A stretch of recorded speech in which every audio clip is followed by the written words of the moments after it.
C'est le constat fort d'un secteur ferroviaire délaissé et vétuste depuis plusieurs années, caractérisé par la dégradation de l'ancien tracé du chemin de fer qui passait entre les commerçants et les riverains avec des immondices tout au long de la voie ferrée, sans aucune forme de sécurité et sans aucune mesure d'hygiène. Comme l'ancien site de Colobane, à proximité de la voie ferrée, alors le projet du TER est né d'une vision grandiose du président de la République dans le cadre du PSE. Il a été mis en œuvre afin de trouver une solution durable et pertinente aux problèmes de mobilité de la grande ville de Dakar.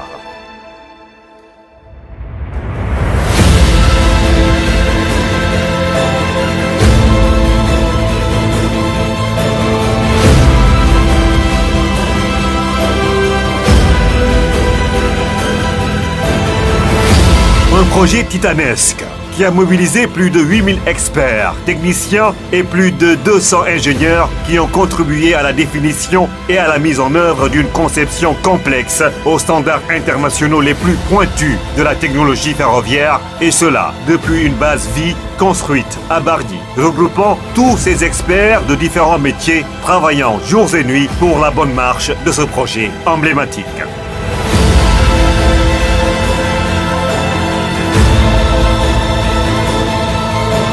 En vérité, la réalisation de ce grand chantier du chef de l'État a nécessité plus de 25 millions d'heures de travail d'ouvriers sénégalais et la fourniture de 7 millions mètres cubes de mouvements de terre correspondant à plus de 280 000 camions bennes remplis, 300 000 mètres cubes de ballast, 300 000 mètres linéaires de rails, 20 800 tonnes d'acier,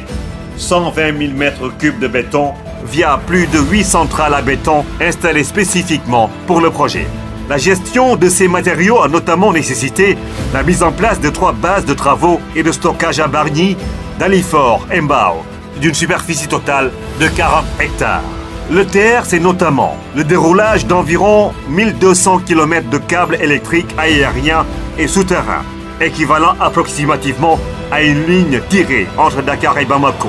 L'installation de plus de 1800 poteaux caténaires pour assurer la traction électrique de la ligne. La construction d'une sous-station électrique de 25 000 volts comprenant 3 transformateurs de puissance, plusieurs équipements électriques de protection pour garantir une compatibilité avec les trains bimode. L'installation de 7 tours GSM-R pour garantir les liaisons de télécommunications dans le cadre de la mise en place d'un système d'exploitation AirTemps niveau 2. Plus de 1 700 000 m3 de travaux de terrassement nécessitant parfois des déblais de plus de 8 mètres de profondeur pour prendre en charge la problématique des argiles gonflantes.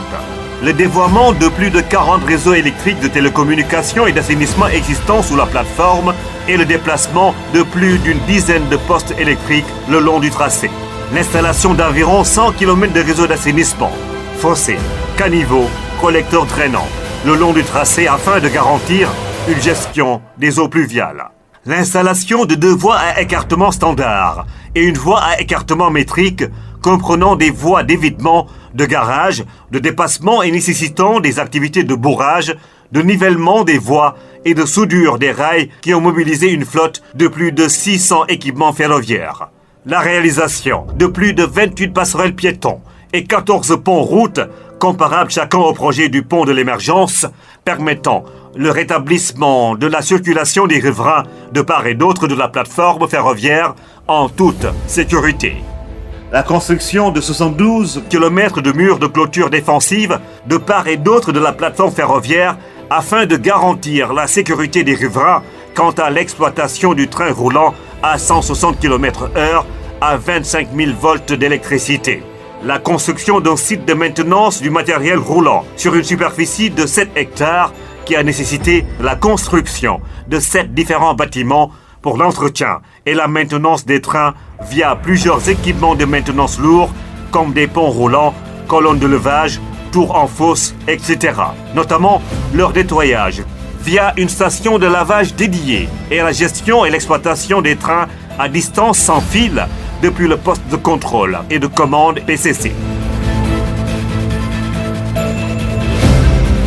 La conception et la fabrication de 15 trains bimode. L'assemblage final des trains s'est déroulé sur le site de maintenance du matériel roulant de Colobane à Dakar ainsi que les essais statiques et dynamiques. La réhabilitation entière aux standards actuels de 2 gares classées patrimoine historique, celle de Dakar et celle de Rufisque, construites depuis 1885, et cela en conservant toute l'architecture et les composantes principales des bâtiments. De plus, un bâtiment moderne d'extension et des espaces parking ont été construits pour chacune de ces gares historiques afin de garantir la fluidité du trafic des passagers attendus.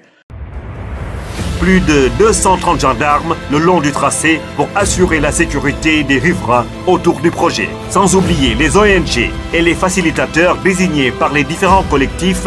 et tout ceci dans une ambition commune de succès de mise en œuvre du projet TER. Cette immense réalisation permet ainsi au chef de l'État de tenir sa promesse de fournir au peuple sénégalais une infrastructure ferroviaire de dernière génération,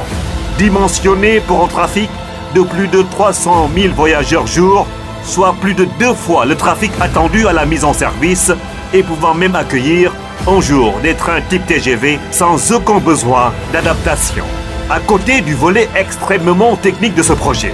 ce sont des milliers de familles et de places d'affaires impactées qui ont été déplacées et prises en charge dans le plus grand respect de leurs droits et de leurs biens. Le TER sera mis en service et donnera ainsi le coup de sifflet du Sénégal émergent, fier de ses progrès et de son leadership sous-régional.